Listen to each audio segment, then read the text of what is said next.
Thank you very much, Stefan, for the introduction. I'm Giorgia. I'm finishing my PhD at Telecom Paris. I'm working on Neuro-Steered source separation under the supervision of Slim Sid and Gaël Richard. But part of this work I'm going to present today was done during also an internship I did at Interdigital with Alexei Odorov. So, as I say, in my thesis, I'm tackling the problem of music source separation, which is the task of isolating individual sound sources, which are mixed in the audio recording of a musical piece. Nowadays, we can say that often state-of-the-art models for music source separation are based on deep neural networks trained in a fully supervised fashion. Those models have been proven to be extremely powerful, but only if the amount of data is enough for training their parameters. And often it is hard for them to generalize to unseen test data with significant timbral variation compared to training. So we can say that music source separation is still an open problem for most musical instruments and music genres.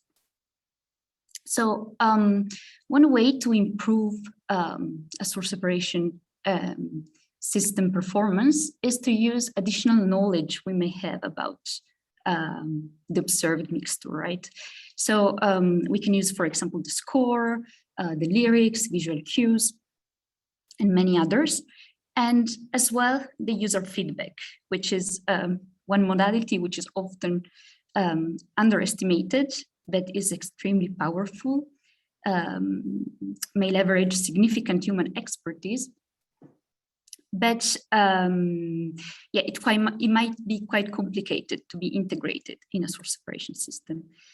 Yeah, beyond manual annotation, the user reaction to a musical stimulus manifests itself also through many observable phenomena. For example, the heartbeat variability, body movements, and as well the neural activity. So in my thesis, I was interested in the latter, and in particular on the concept of auditory attention, selective auditory attention, which is the cognitive mechanism that allows humans to focus on a sound source of interest in a noisy environment. So this problem has been studied in perception research, mostly for what it concerns the perception of speech in multi-speaker settings or in noisy settings. And it has been shown that the attended source neural encoding is stronger than the one of the other sources. And it can be tracked in the neural activity. So we can say that it's possible to decode the auditory attention to a source in the mixer, which means that we can actually say which source the person was focusing on by just looking at his brain response. This problem is known in the field as a cocktail party problem. And yes, it's not so straightforward to recast it to musical stimuli, because while in the multi-speaker settings, we have one speaker of interest, which is unrelated, let's say, to the background noise or other speakers. In music, the sources are playing in a coordinated way.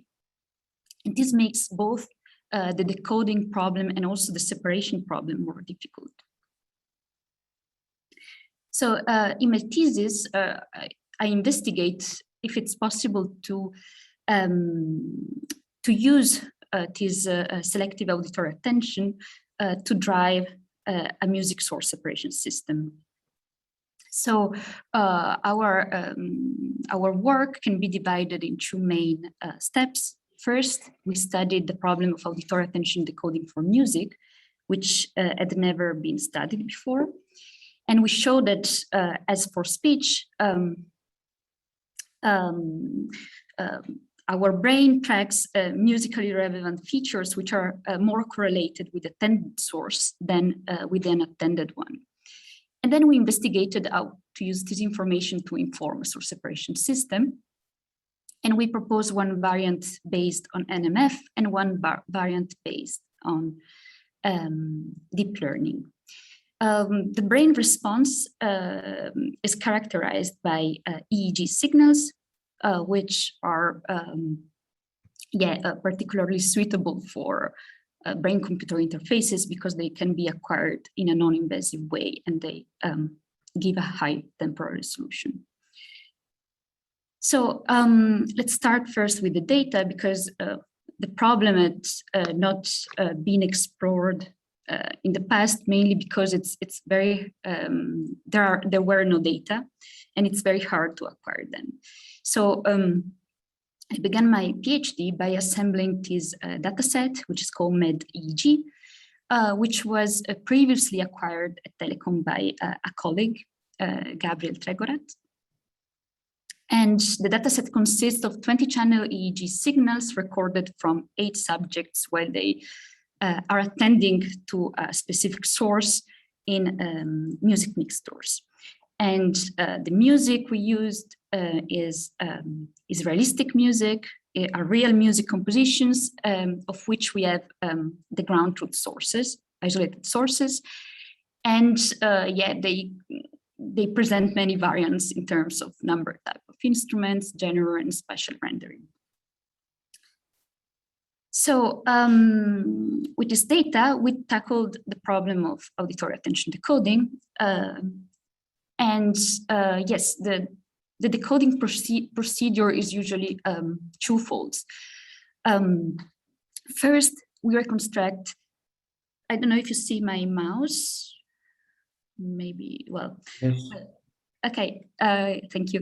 Well, you first reconstruct an audio representation of the attended source from the EEG data using a decoder, which is a multi-channel linear filter, which is known in the field as backward temporal response function, because we go back from the EEG data back to the audio stimulus.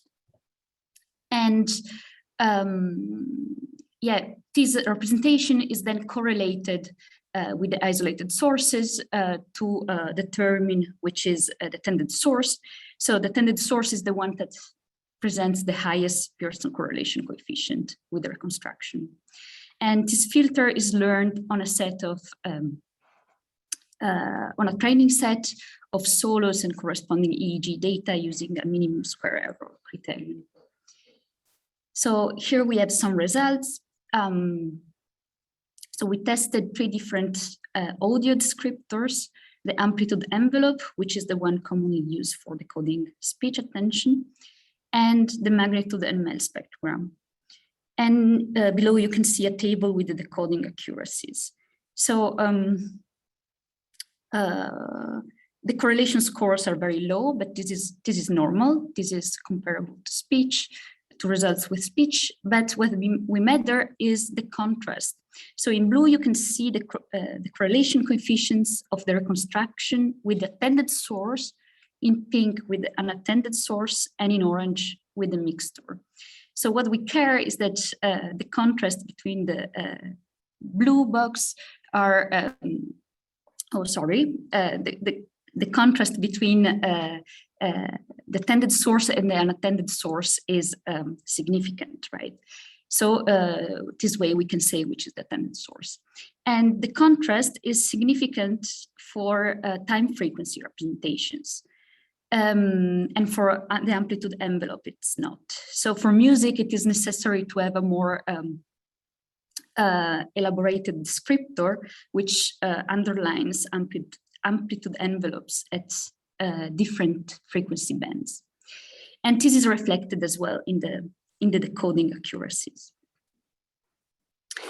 So yes, the outcomes were positive. We could track attention also for music stimuli, and the contrast is significant, especially for time frequency representation.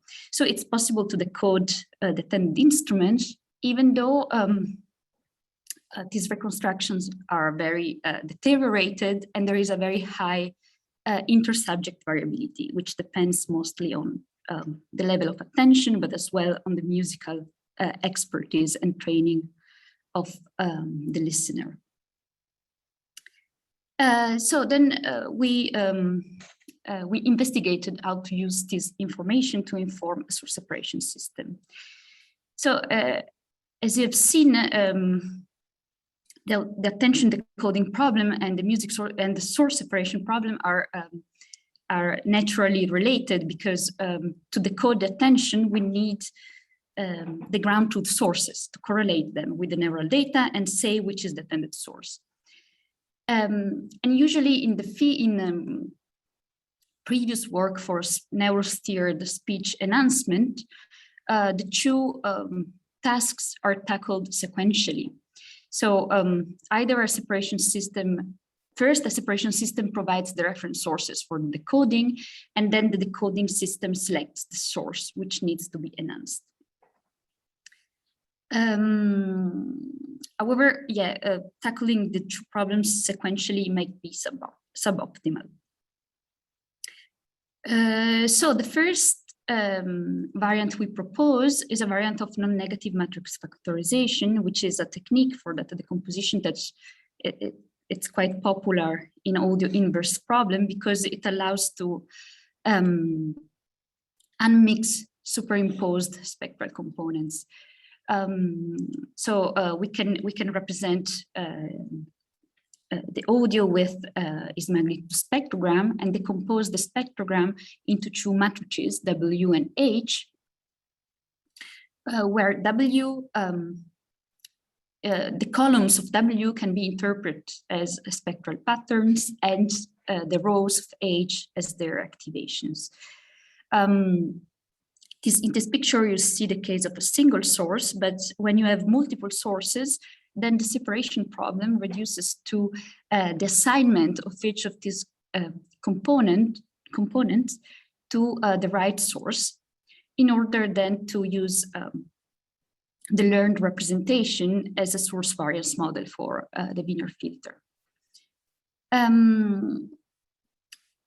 However, this decomposition can be tricky for complex signals like music, because usually the sources, one source plays multiple pitches, and it's hard to represent them with a single component, and multiple sources, they can play, they can be quite similar, represented by similar components. So it's hard to get a good decomposition in a completely unsupervised way. So what we can do is we can use additional knowledge we may have about the sources to guide the decomposition. This can be done by directly integrating in this optimization cost, regularizers, pre-trained dictionaries, hard or soft constraints. In our case, we have the information about the contrast between the attended and the unattended source, which we can derive from the EEG. So we propose to add to the unsupervised formulation this additional term, which imposes that the audio-derived activations of the attended source should be similar to the ones I can derive from the EEG, and at the same time, the audio-derived activations of the unattended source should be dissimilar. So in practice, we learn a projection that maximizes the discrimination capability of my decoding model. So in the algorithm, the factorization and the TRF model are learned jointly. So first, we reconstruct the activation of the attended source from the multi-channel EEG-R using a pre-trained TRF model. These activations are used to guide the factorization with the proposed C-NMF variant.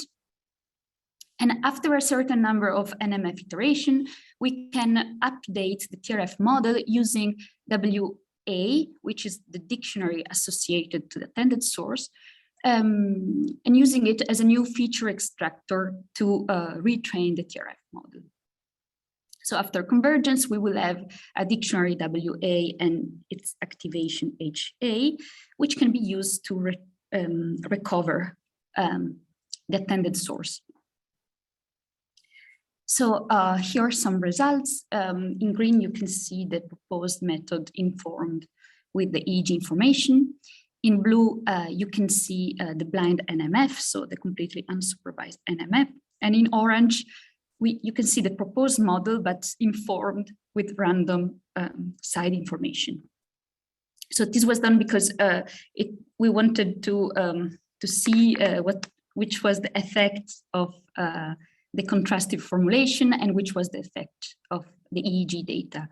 And the EEG informed model is statistically significantly better than the baselines for all the instruments except for the base, for which the difference among the methods is not significant. Yeah, then there are more details about the results in the paper if you're interested, but the main outcomes are that we could improve the separation, especially in difficult cases, and we had an automatic separation of the attended source, which means also that we could do auditory attention decoding without the need of the reference sources. Still, we have the problem of the high intersubject and intrasubject variability. So, yes, we have seen an NMF variant because using the user feedback to inform a source separation model was widely explored in the literature, mainly for what it concerns NMF or NTF based source separation systems. It is less explored for a deep learning based system because in practice, usually those models are learned using both the side information and the audio material to be separated. This means that you need the side information also during training, and especially when working with EEG data, it's hard to have data sets which are big enough to learn a deep learning model from scratch, which contains also the EEG annotations. So what we propose is a user-guided one-shot adaptation for a deep learning model for separation. So it means that we want to take a music source separation model based on deep learning, which is maybe a state-of-the-art model, which was already trained by someone else, which works very well, but maybe on one mixture is not working perfectly, and we want to adapt it to this specific mixture. So the adaptation is one shot because it acts on one test instance only and not on a data set. And we do this adaptation using some side information, which in this case will be the time activations indicating where instrument is active. So usually a deep learning based music source separation model working in the waveform domain is trained by minimizing some error by comparing the ground truth sources with the estimated one. During adaptation, we have access only to the activations annotated by the user. So this H, and in practice, we propose this adaptation loss, which is very simple, which aims at reconstructing the mixture and minimizing the energy of the silent sources. For the experiments, we choose a state-of-the-art model working in the waveform domain, which is COMTAS-NET, and we adapted it on the test mixture for 10 epochs using 4 seconds long segments extracted from this mixture. yeah, we tried multiple fine-tuning strategies, in the sense that when fine-tuning a model is often useless to retrain, to fine-tune all the parameters, because, for example, the first layers may extract some general features which are useful also for the new task. And in our case, we don't even have a new task, we have only an adaptation on a specific test instance. So here you see I numbered the blocks of the network because we fine-tuned up to a certain block in the experiments. So we first decided to work in a controlled scenario. So we imagined that the user is manually annotating the activations. So we choose the MUSDB dataset, which was the same dataset on which the model was trained. And we computed the activations on the ground truth sources. In the table, you can see the SDR results compared for different fine-tuning strategies compared to the baseline, which is the non-adapted model. And in the figure, you can see the same results, but compare as well to these orange bars, which represent a completely unsupervised adaptation. So it means that we just have the mixed reconstruction loss. So we can see that the results actually improve, and for all the instruments except for the vocals. Yes, once we have validated that that our proposed loss function was working, we moved to the EEG data, from which we can reconstruct time activations, which are much more deteriorated. So as before, we used a decoding model to reconstruct the amplitude envelopes of each source from the EEG, and then we binarized those amplitude envelopes. And here are some results. So you can see that now the improvement is not systematic for all the instruments. We improve only for other and the base.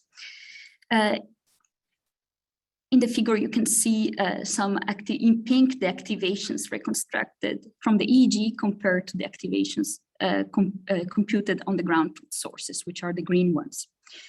So yeah, the results are not great, but I have to say that I was a bit disappointed because I realized that the MED-EEG dataset, the mixtures in the MED-EEG datasets are not ideal for this study because first of all, the mixtures are quite easy to separate.